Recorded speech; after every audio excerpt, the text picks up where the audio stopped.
You told someone your goal last week. You described it clearly, confidently, and you felt something shift when you said it. That shift was mine.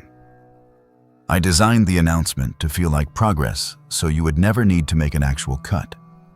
This is for the man who can name his purpose in a sentence but cannot name one thing he eliminated to get it. What if the reason your goals never materialize is not a lack of clarity, but that you have been wishing in a voice loud enough to sound like a decision? By the end of this video, I am going to ask you to kill one option you have been keeping alive. And you will not want to do it. I am going to walk you through the exact loop. The announcement, the validation, the backup plan, and the moment you handed me control without knowing it. There is a word hiding inside the word decide. It comes from the Latin decidere. It means to cut off, not to choose, not to prefer, to cut off every other option until only one remains. You have never done that. You have selected. You have preferred. You have announced, but you have not cut. You have described your goal to more people than you have made sacrifices for it. Count both numbers right now. You know which one is larger. You think clarity is the hard part? It is not. The cut is the hard part. And you have been avoiding it by doing the one thing that feels identical to making it. You have been announcing. But you do not yet know why announcing feels so good, or what your brain does with the applause. That is where I trapped you. And that is next. You tell yourself that speaking your goal out loud makes it real. You say that owning the identity is the first step. You believe that when you told the room your plan, and they nodded, something moved forward. Nothing moved forward. What actually happened is simpler. I offered you a reward, and you took it. When you announced your goal, the room gave you approval, encouragement, that energy you felt afterward. Your brain registered that response the same way it would register progress. Not similar to progress, identical to it. The social validation delivered the exact chemical reward that was supposed to follow execution. So execution became unnecessary. You updated your LinkedIn bio to say founder before you shipped a single thing. And the congratulations that followed felt identical to achieving it. That was not a step toward your goal. That was the finish line disguised as a starting line. I gave you arrival before departure. You do this at networking events too. You tell a new person the same pitch you told the last room.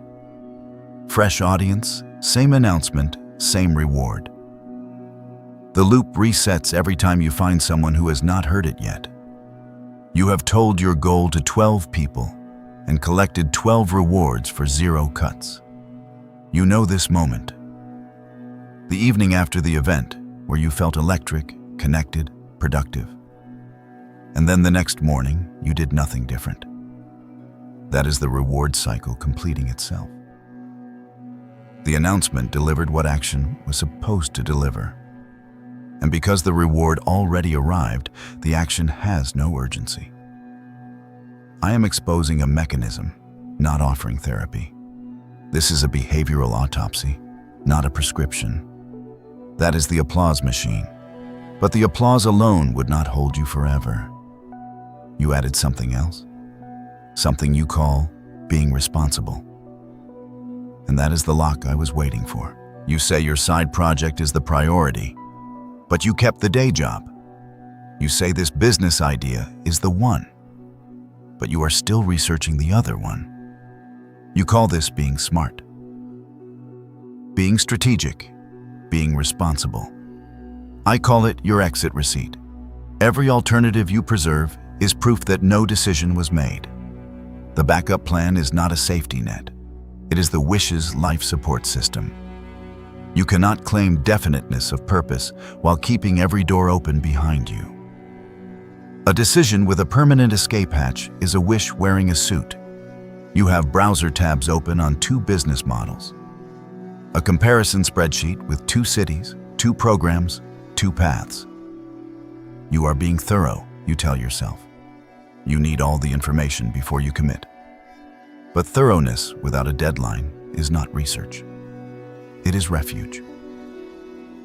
And the part of you that argues for keeping those options alive is not your rational mind. It is what Hill called the other self. My agent inside you. The voice that negotiates comfort, safety, and delay on my behalf.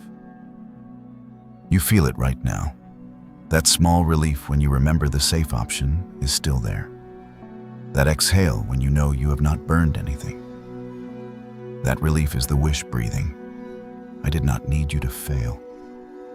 I only needed you to insure against failure. The insurance is the evidence. Name one alternative you have eliminated for your stated number 1 goal. If the answer is nothing, the goal is a wish. You now see the announcement and the insurance policy. But those are the inputs. What I have not told you yet is what happens to a wish that runs long enough. What nature's law of repetition does to a pattern you thought you could quit any time. You think you are being persistent. You have known what you want for years. You have been saying it consistently. You believe that consistency is evidence of commitment. It is not commitment. It is petrification. There is a law that Hill's devil confessed to. He called it hypnotic rhythm. Any thought or action repeated long enough becomes fixed. This law does not care whether the pattern is good or bad. It locks whatever is repeated. And you have been repeating a wish, not a decision. Year 1, your goal felt new and alive. Year 3, it became your thing. Year 5, it is who you are. And in all that time, you have not cut a single alternative. The pattern hardened. I do not even need to maintain it anymore. You wake up, announce, collect, preserve your exits, and repeat without my help. The wish loop locked through hypnotic rhythm into your identity. You are now the guy who talks about his goals. And here is the part that should disturb you. You cannot quit the wish because quitting it means admitting you never decided. That admission threatens who you believe you are. The wish is no longer something you do. It is something you are. How long have you been saying the same goal? 2 years? 5? That number is not dedication. That is my clock. That is hypnotic rhythm doing exactly what it does. Hardening a wish into a life sentence you call a purpose. But Hill's devil also confessed something else. He said the critical window is before the pattern sets. After that, change requires a force equal to the one that set it. I have shown you the announcement, the insurance, and the lock. But I also told you something at the start. I have no defense against a mind occupied with a definite purpose. If the pattern can lock in my favor, it can also lock against me. The next chapter is where those threads meet, and where you find out whether your pattern has a key or a seal. Here is the system. You announce and collect a reward that was meant for action. You preserve every exit and call it wisdom. The pattern repeats long enough for hypnotic rhythm to fix it into who you are. 3 mechanisms, 1 system, self-sustaining. But the same law that locked your wish can lock a decision. Hypnotic rhythm does not take sides. It fixes whatever is repeated.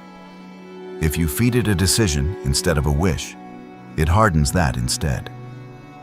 The counter rhythm is real, but it has one condition. The cut must come first. Hypnotic rhythm cannot lock what has not been decided, and you have not decided until you have eliminated. The test is never, do you know what you want?